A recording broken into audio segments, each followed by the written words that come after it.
Hey, what's going on, everybody? Today we're going to be setting up a site-to-site VPN on a SonicWall. Now, this process is pretty straightforward, and if you watched my video on SonicWall firewall rules, it's pretty much going to be the exact same thing. We're just going to be making a VPN policy out of our address objects and all that. So the setup today is going to be two SonicWalls here on the bench connected to two test PCs. We're going to call them SonicWall-A and SonicWall-B. I hate using SW for SonicWall because I think of switch every time, but anyways, those are both connected to what we're going to pretend is the WAN, but really it is just a switch in my lab. And SonicWall-A will have a LAN address, which is already configured of 192.168.40.0.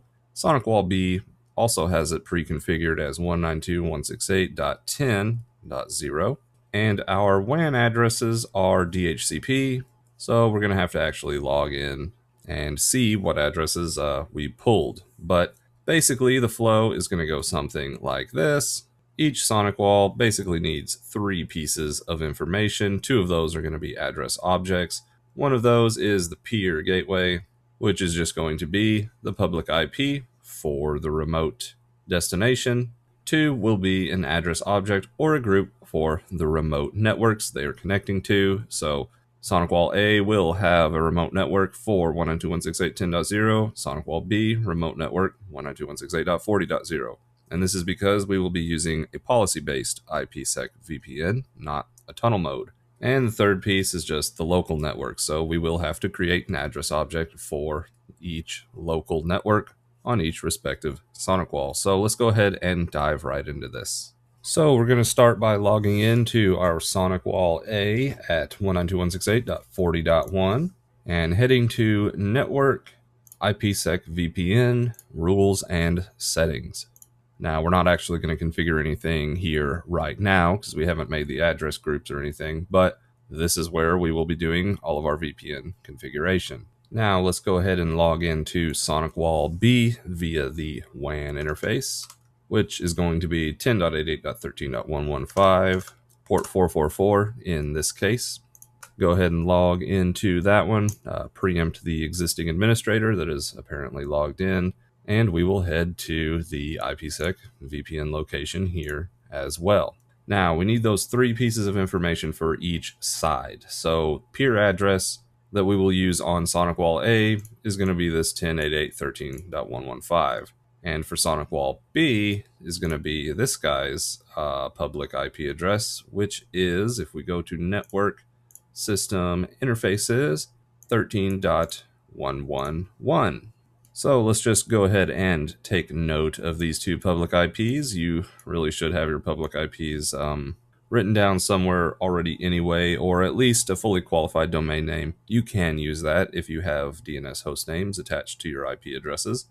But just so we can reference this later, SonicWall-A has a public IP 10.88.13.111, so that will be configured as the peer on SonicWall-B. And SonicWall-B's public IP is 10.88.13.115. So we'll just kind of put that in the background and save it for later. Now, let's go ahead and start creating all the objects and groups that we need on SonicWall-A. So we're going to go to the Object tab, Addresses, and we're going to stay in the Address Object section. We're going to add a new one. And we're just going to call this SonicWall-B Remote LAN. So this is going to be the network that we are expecting to connect to on SonicWall-B from SonicWall-A. The zone assignment for this is going to be VPN, because we're using an IPSEC VPN to get there. And the type is going to be a network. And what is that network? Well, it's 192.168.10.0 with a prefix of /24 because that is SonicWall-B's LAN interface network. And we want to access it over the VPN. So let's go ahead and click Save on that. And we can also create an address object for our main LAN, or we could just use the default built-in one, which would just be the X0 subnet.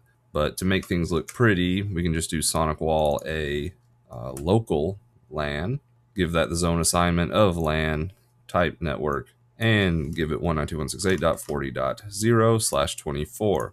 Now that will be a duplicate address object because there is a default one that basically already has this info, but this one has a little bit more descriptive of a name. So let's close out of that, and we pretty much have everything we need on this side to get going. So let's go back to our network section and down to IPSEC VPN, and we'll go ahead and add a tunnel here. Now the policy type is going to be site to site. I'm not going to set up a tunnel interface for this one, and the authentication method will be a pre-shared secret. We're just going to go ahead and give this a name, SonicWall-B VPN, and the primary gateway is going to be SonicWall-B's public IP address, which is 10.88.13.115 in our case. Again, this would be a true public IP address if we were routing this over the internet. And then we have to come up with a shared secret. So for security, I would go generate some random password using like Norton's password generator, make it super long, but for this one, we're just going to do VPN password, and that's going to be our shared secret. And we'll keep our local and peer IPIDs the same, IPv4 address. Now, if you are behind a NAT connection, or maybe you're directly behind a modem that has DMZ mode enabled, you might have to switch this to something else, because by default, this is going to use the WAN interface's IP address as the local and peer IPID. So if you need to change those for any reason, you can, but if you're unsure, leave them like this. Now we'll move on to the network tab, where we will select our local networks that we want to participate in this tunnel, and that is that address object that we just made called SonicWall-A local LAN. We could also go down and use X0 subnet if we wanted to, but we're going to use the one that we manually created. And for our remote network area, we're going to put in SonicWall-B remote LAN. That is the network that we want to connect to. And then we can just move on to proposals, and this is the section that is really up to you on how secure or quick you want your VPN tunnel to be. All of these settings need to match on both sides. So if you have a VPN tunnel that's not coming up, this is probably one of the first places to look other than the peer IP address configuration. Now, obviously, the higher encryption you use, the more secure your tunnel is probably going to be, or the harder it's going to be to crack those encryption keys, but also the slower it's going to operate because there's a lot more overhead to deal with a lot bigger encryption keys.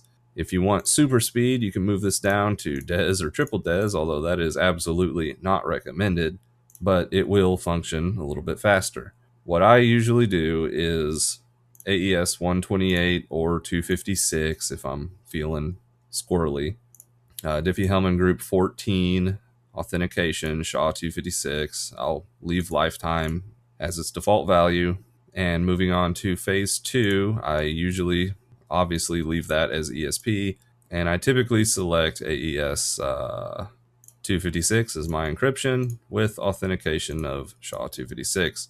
And I like to put perfect forward secrecy on there. That's optional, but I use group 14 for that as well. And I usually change the lifetime of this to 3600, but honestly, it doesn't matter as long as all of this matches on both sides.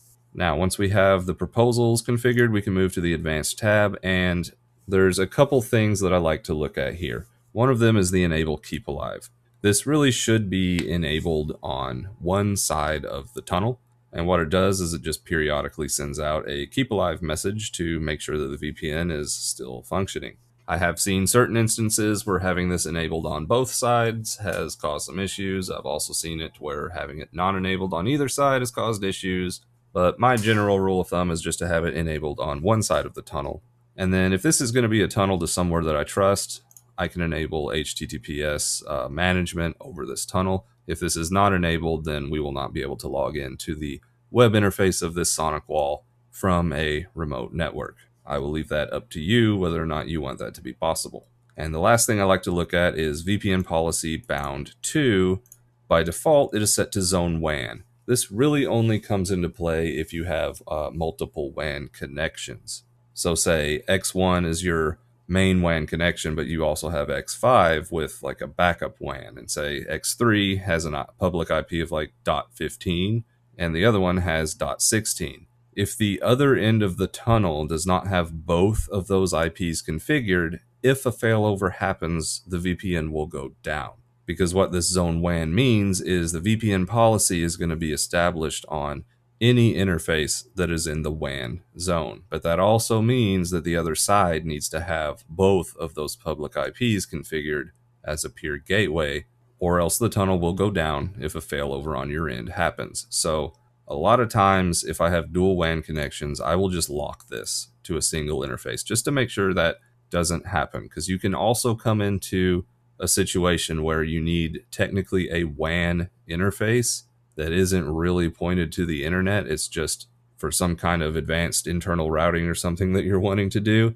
And technically that would be a part of this VPN peer configuration. Now, obviously you should probably put that special configuration in its own zone, but that's beside the point.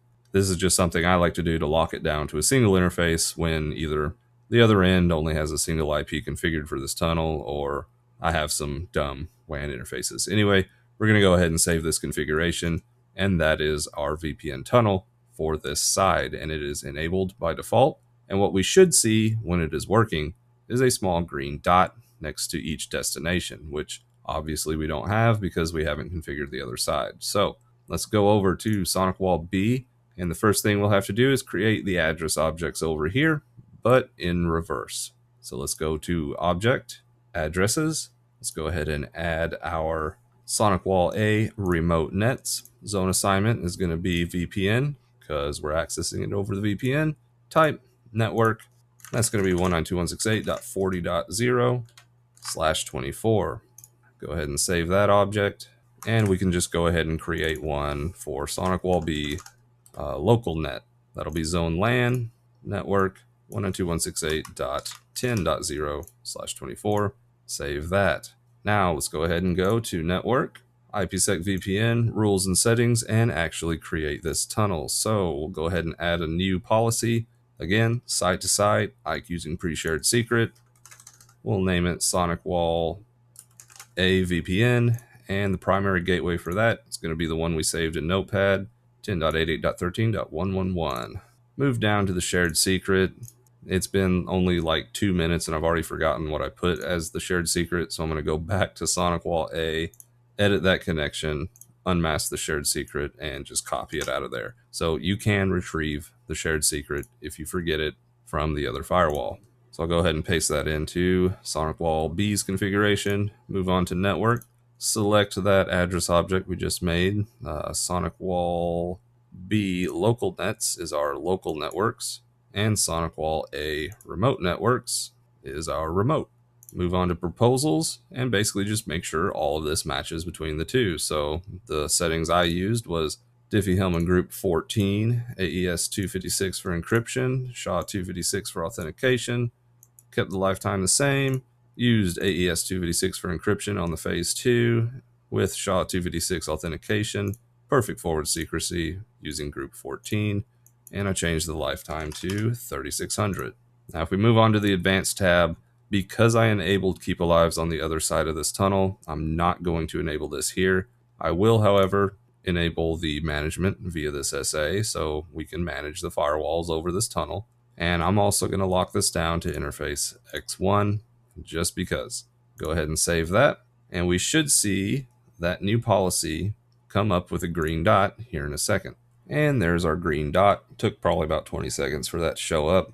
If we go back to SonicWall-A, we're not seeing the green dot here, but let's just go ahead and refresh this page. And boom, there we go, green dot. And if we move into the Active Tunnels tab, we can see all of our SAs, or security associations. That's just a association between each specific local network and each specific remote network. So if you had multiple local networks or multiple remote networks, you would have an SA for each combination of them. Now at this point, because we have this tunnel set up and we enabled management over it, what we should be able to do is browse to SonicWall-B's internal LAN IP address for management, which is 192.168.10.1. So let's go ahead and try that. HTTPS 192.168.10.1 port 444, and it looks like we're actually not getting a response. Now, why would that be? Let's go ahead and check our firewall rules on SonicWall-B. So go into SonicWall-B, Policy, Access Rules. Let's open up our matrix and look at the VPN to LAN communication. So we're going to go down here to VPN and go over to LAN. And we do have a rule of VPN to LAN for HTTPS management. So that should not be the issue. Let's head back to SonicWall-A and take a look at its policy access rules. And here we will look at LAN to VPN. And here we can see we are allowing LAN to VPN from our local 40 network to the 192.168.10 network. And let's go ahead and reverse that, look at VPN to LAN traffic, and it looks like everything is enabled. All right, and after troubleshooting that for a couple minutes, I found the solution which should not happen to you. I can now actually browse to HTTPS 192.168.10.1, which is SonicWall-B's management interface. And the reason that I was unable to do that was not due to any configuration error on these VPNs or firewall rule or anything like that. It was the fact that this test machine has two connections. One of them I am using for RDP, and the other one is going to the SonicWall. So I had to add a static route within Windows to point 192.168.10 out the SonicWall's interface instead of the one that I'm RDP'd to. So that is a completely unrelated issue. I highly doubt that you are RDPing to your test machine for your SonicWall over a different interface, but that was my problem, and it just came down to the fact that I'm in a lab and I have two interfaces on this PC, and it wanted to send that traffic out the other one that is not connected to the SonicWall. So that is how you establish a site-to-site VPN connection. But say you want to use more than just the single network. What if you want all of these interfaces on SonicWall-A to be accessible over the VPN? So you can see we've got 1, 2, 3, 4 different networks over here on SonicWall-A. I mean, we only have one over here on SonicWall-B, but say we want all of them accessible. Well, we can pretty easily do that. All we have to do is create an address group and add all these networks to it. Now we will have to create more address objects, but once we have them in a group, we can basically add or remove them at will. So let's start on SonicWall-A, and we'll go ahead and go to our object section, addresses, and we'll go to address groups. From here, we'll go ahead and click add, and we'll call it SonicWall-A local networks. And here we can browse to all of those different interfaces and add them to the group. So we want X0 subnet, which is our main 192.168.40 network. We'll go ahead and click the arrow and put that into the group. We also want X2's subnet. We'll throw that over there. X3's and X4's. Wait, no, we don't have an X4. We have an X0 VLAN 10 subnet. So this should cover all of our networks here on SonicWall-A. So we'll go ahead and click save on that, and we'll head over to our VPN configuration, IPSEC, rules and settings, and we'll edit this VPN configuration. And what we have to do is change local networks from our single SonicWall-A local LAN address object to our SonicWall-A local networks address group. And you may have to scroll down, or you can just search it. This actual drop down is separated between address objects here at the top, and then when you scroll down a little bit, you'll hit address groups. So in the S's here, we should see, yep, SonicWall-A local networks, and we'll go ahead and save that. So all we did was update our local networks from just the single address object to the group that contains all of them. And you can also see that we lost our VPN connection. We no longer have that green dot. And that is because now the networks between SonicWall-A and SonicWall-B don't match. SonicWall-B was expecting to create an SA with just a single network, and since we just updated that, it is now getting a list of 4 networks and is saying, this isn't right, so it's not going to establish that. So we're going to move back to SonicWall-B, and we're going to create those necessary address objects for SonicWall-A over here. Now I'm just going to verify what these networks were. So 10 is 45.1, 41.1, and 100.1. So those are the 3 that we're going to add over here. So we'll go to Objects, Addresses, and we're going to create an address object for each of those networks. So SonicWall-A v10 net. Zone assignment will be VPN. Type will be a network, and that'll be 192.168.45.0 with a prefix of /24. Go ahead and save that, and it keeps the window open so we can update this to just SonicWall-A guest net. Leave that as VPN. We'll update this to 41.0, save it, and then edit it again to VoiceNet and change that from 41 to 100 and save that. So now we have the address objects for all of our remote networks on SonicWall-A. Now we just have to go to address groups, add a new group, name it SonicWall-A remote networks, and find all of those networks we just created and throw them into the group. So SonicWall-A VLAN 10, voice, guest, and we have our original address object for our first network, which we named SonicWall-A remote nets, even though that's an address object and there is not more than one net, but whatever, we'll throw that in the group and click save. Now, if we browse back to network and our VPN page, we should see the dot come back since our network configurations now match. And we may have to refresh this a couple times. Actually, refreshing that's going to do nothing because we have to actually update the VPN settings here. Go into the policy, go to network, and change remote networks from SonicWall-A remote nets to SonicWall-A remote networks, which is the address group instead of the address object. Go ahead and click save. Now we can start hitting the refresh button and hope to see green dots appear. And we can see that now we have multiple destinations for this VPN instead of just the single 192.168.40 network. Let's go ahead and refresh again and again. And we now have all greens. So if we go to our active tunnels page, we should have an SA for each of these networks. And that is how you set up an IPSEC site-to-site VPN on a SonicWall. If you have any questions, leave them in the comments below. And as always, happy networking.